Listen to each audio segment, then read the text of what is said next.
your house can help you declutter.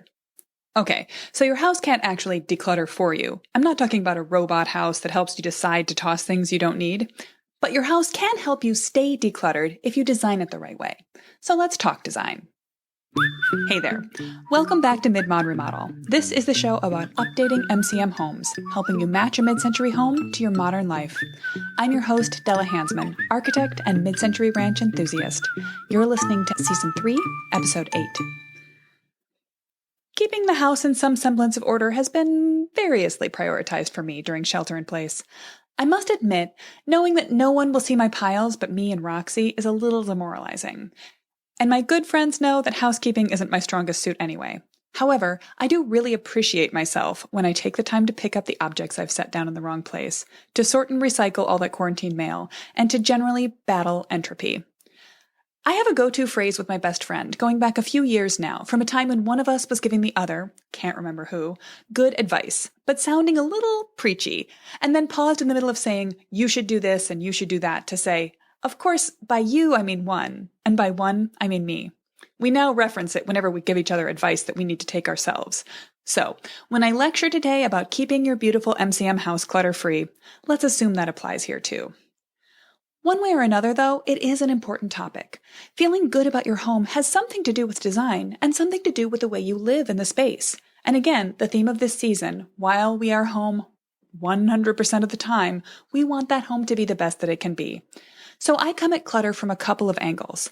The first is that we can just all do better about the habits that create a less cluttered existence and then be happier with the results.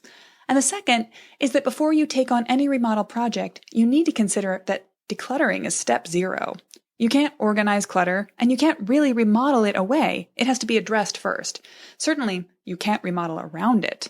Even in the worst case scenario, you need to shovel up stuff out of the way and put it somewhere else when you break out the drywall and the framing hammer. So why not pare it down before you relocate? I've talked about all this before, by the way. If you're looking for practical tips on decluttering, you'll find them in episode 206. But the third thing I want to think about comes back to something I was talking about last week. At the end of all of the ways that we are affected by design in our homes, I shared 6 design tips to consider before you finalize any remodeling plans. One was to make sure that you design storage for the things you regularly use, where you regularly use them. This idea is key to keeping detritus down and out-of-place things in check in your home.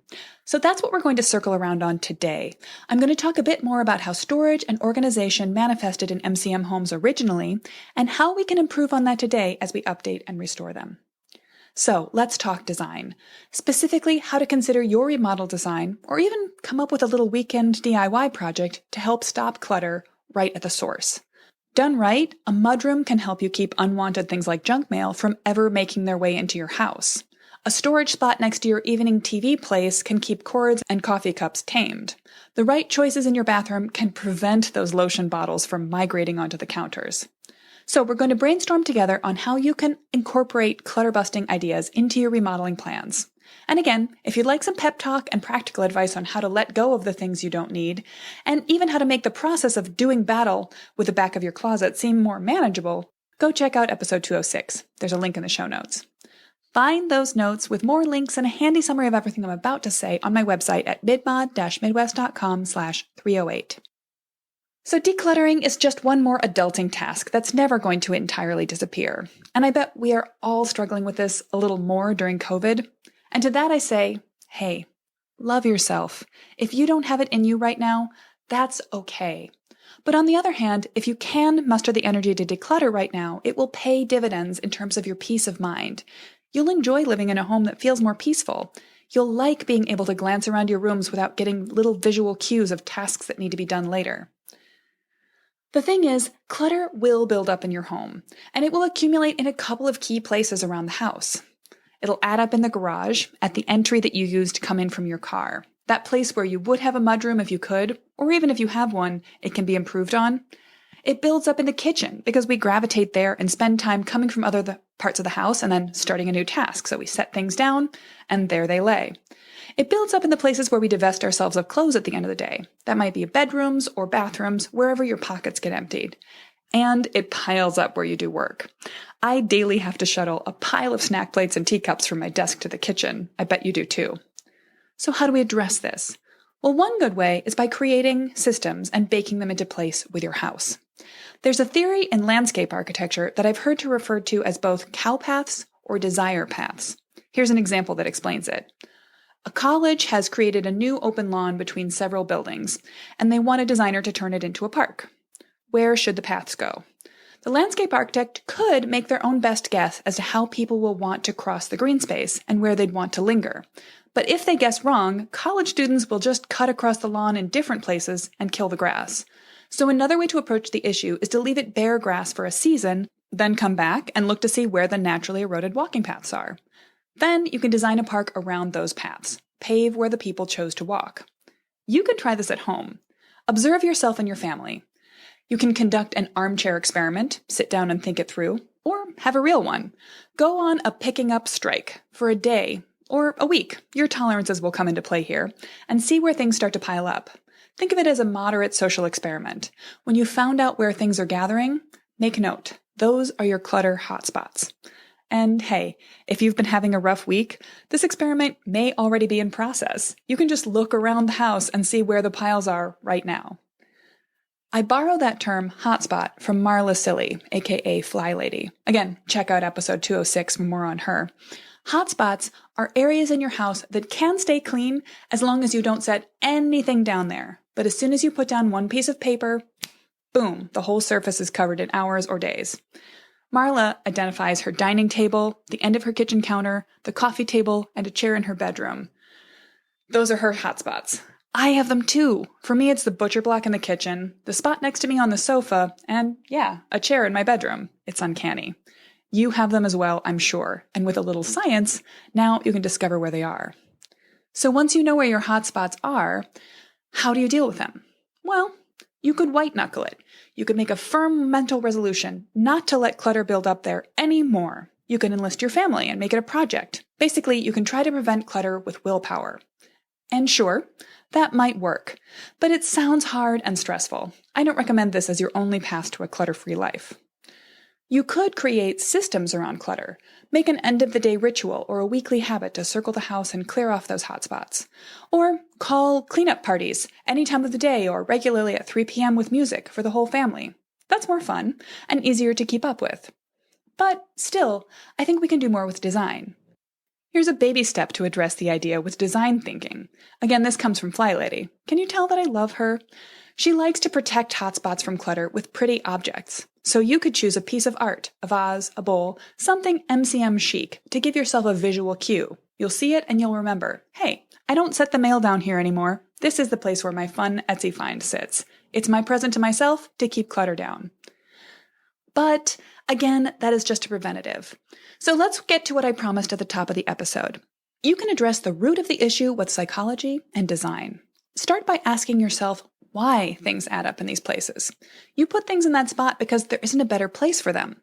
Once you've applied a little reasoning, you can then plan a physical change to the house that will help you break the clutter cycle before it begins. If you want more on this concept, I'm going to point you towards Apartment Therapy, which is now a general design website, but started out as a business and a book by New Yorker Maxwell Ryan. He started a home organizing business to help space-starved fellow New York City apartment dwellers maximize their homes, and then wrote a book called Apartment Therapy, The 8-Step Home Cure, in 2006. You can still follow the steps in his free mini course, The Cure, on his website, I'll link, or just read the book. It's still really good. One trick he stands by is the so-called clutter filtering landing strip approach to your door area, and it is as useful in a Midwestern family ranch entry as it is in a New York City apartment. The most simple version of the landing strip, hey, he named it, not me, is a doormat to catch the dirt on your shoes, a series of hangers on the wall to catch your coat, bags, and keys, or dog leash, a level surface where you can set down what you're carrying to take off the other things. He ups it to include a mirror, check your face on the way in and out, and a small bin so you can drop unwanted mail or receipts from your pockets right in the recycling at the door. Think through these and decide what would work for you. You might add a few more things. You might be more likely to take off your shoes at the door rather than walking to the kitchen sink first if you had a handy bench to sit down on for a moment right by the entry. Think about how these elements grow and change over time. Start small, this very weekend, with a found chair from somewhere else in the house and a recycling bin and shoe tray from Target. The next time you plan a more intense project for your house, you can revisit this area and create a custom built-in or find a super antique mid-century piece of furniture to make that spot a destination all on its own. Let's talk a little more about the kind of storage you likely already have in your home. Because if you live in a mid-century ranch, you've got some storage. It may seem hard to believe if yours is packed to the walls with stuff, but mid-century homes were a huge jump up in terms of having built-in storage space. Here's what I mean. First off, we've got closets. Older homes made do with wardrobes or other furniture items as storage areas for their clothes and possessions. They had to be modified in more recent times to cut edges out of bedrooms and frame in closets in the corners to meet the demands of modern real estate. But the mid-century home building era coincided with a boom in consumerism that was answered by a new interest in built-in storage. Every bedroom got a closet. At first they were like my house, little nooks with 2-foot wide doors. Later they grew a little bigger and tended to have the now ubiquitous 2-panel sliding door. They came up with clever sound-protecting ideas like zigzag closets between rooms. 2 adjacent bedrooms share a wall, between them is a 2-foot deep space with a closet that opens onto each room. It doesn't just give storage, it gives privacy. In fact, in my ranch, no bedroom shares a wall with either another bedroom or the living area, except this nursery, which is my office, that has a door right into the kitchen. Why? Garages also got bigger in the mid-century era, and it wasn't just for the cars. People needed more space to hold their labor-saving lawn tools. Even in a carport design, you often see a 2-foot deep bank of storage, cabinets which can close up to hold things like yard tools and lawnmowers. And here in the Midwest, we not only have our beloved basements, but we also have attics, where you can shove away less used items. That's something a flat roof does not afford. Don't forget that the standard modern kitchen, base cabinets and upper wall-hung cabinets, which I don't love, was essentially a mid-century invention. Kitchens before our favorite era were furnished with freestanding stove, a work table, and a Hoosier cupboard or pantry unit. Okay, you're thinking, but I still don't have enough storage. I bet you don't. I remember when I moved into my own home and I laughed, calling it the House of Closets. At the time, I was coming from a turn-of-the-century apartment in Chicago, a 1-bedroom that I shared with my sister comfortably because we converted its tiny dining room into a second private bedroom. That was lovely, but it was not long on storage. So I looked around at all the closets in my ranch, 3 hall closets on the main floor, and a whole empty basement, and thought I could never fill it up. My mom laughed at me. Guess who was right? The thing is, I didn't bother to do much with those closets at first. I just put a few things inside and shut the door. Soon I had clutter behind every closed door. Because storage in itself, volume, cubic feet, isn't going to help you stay clutter-free. And I discovered this pretty quickly. With a standard early mid-century closet, you have a rod, a shelf above it, and the floor. So you can hang things up, set them on the shelf, or stack them on the floor. But not everything we own fits into one of those categories. And just putting those things in those 3 places doesn't take full advantage of the whole area or volume of the closet. It can get junky pretty quickly. I see this all the time in homes that I design for. Mid-century homes around here, a few years later, have slightly larger closets than mine with the double sliding doors, but the same dimensions and interior organization issues, except for 4 or 5 feet wide. We all suffer from the same problems. They need better interior organization. The thing is, there were better ideas for organizing even in the mid-century era. Every now and then, you still come across a house with built-ins in the bedroom instead of a closet. This I love. Built right into the wall, you get drawers, niches, hanging areas, and display for personal objects, sized just for the things that you actually put there. But most of us do live in builder-grade homes from the mid-century era. They were planned and constructed with cost in mind. They don't have all the gorgeous details of shelving divider walls and built-in bedroom storage or carefully designed kitchen storage that the architect designed specifically for the homeowners of that house. The good news is that we can take inspiration from those in our remodeling, and it will fit right in with the era and style of a builder-grade ranch. In fact, one thing you can do in a bedroom is take down that closet door and frame in the entire closet space with a better organized divided storage unit. Then cover it with beautiful, fun, wood or painted mid-century style cabinet doors. The same is true in your kitchen. Just having a bunch of 2-foot deep base cabinets won't keep you from shoving away the things you want all the way to the back corner and then forgetting that they exist. So when you plan your kitchen remodel, think about how you use it as much as how big it is. If you're gutting and redoing your kitchen, push the boundaries of your custom cabinets with personalized storage space, or explore the options for modern flat pack cabinetry. I really love what IKEA has been doing the last few years, because it often comes with endless options for customizing the pull-out and stackable storage elements that fit right in, and tailor it to the way you really use your space. Remember and sing yourself this refrain as you plan. Volume of storage isn't going to win you peace of mind or a clutter-free house. This is what I think every time I see published floor plans for a contemporary high-end house or a remodel that features a giant, empty walk-in closet. That in itself is not a guarantee of a clutter-free bedroom. If you're planning a master suite addition to your home, I recommend against defaulting to the contemporary walk-in closet and instead consider walk-by storage. What you can do here is thicken the walls between the bathroom and bedroom, or between your bedroom and your kids' or public spaces in the house, with a cabinet wall of storage. Close the doors in front of it and it looks like a beautiful wood panel wall. Open them and grab just what you need, without having to walk into a closet that shows you every suit or pair of shoes that you or your spouse has ever owned, all at once, every morning and night. Perhaps most of all, plan your entry areas right. We can do a whole piece on mudrooms one of these days to get further into this. But the secret is the right place to put away the right thing. The long and the short of it is, we need to be smart with our design choices to match our storage solutions to what we have and the way we actually live. Because I'm not Marie Kondo, and I bet you aren't either. Don't get me wrong, I love happening across an Instagram video of her rolling up a tie. It's so soothing. But my socks get paired, folded, and tossed into an overfull drawer. When I'm on top of my adulting game, that is. And I don't love laundry, so I have a lot of pairs of socks. Smart wool forever. Anyway, my point is, be real with yourself about what your level of tidiness actually is, and meet yourself in that place. Maybe what you need is a big bin drawer for all your shoes that you can toe open and toss an underpair right in. Is storing them all piled on top of each other great for them? No. But did it get them up off the floor and out of tripping range? Yes. On the other hand, maybe you're the kind of person and have the kind of family who enjoys tucking each pair of shoes lovingly into a hand-labeled pigeonhole. In that case, build or buy yourself that pigeonhole system. What I'm saying is, meet yourself where you are, and where your family is. Whatever you can do to set yourself up for success is a win. You can choose to organize or even DIY a small storage area this weekend. But if you're planning any scale of a remodel, that is the time to think about clutter-busting storage strategies. Before you finalize things, before you design a sleek and beautiful storage light remodel that doesn't work for the way you really live, think about the objects you use daily and where they're going to belong. So, clutter and how to deal with it is an evergreen topic. But like so many of the things we've been chatting about this season, it's been highlighted and underlined by this crazy new normal that we're living through now.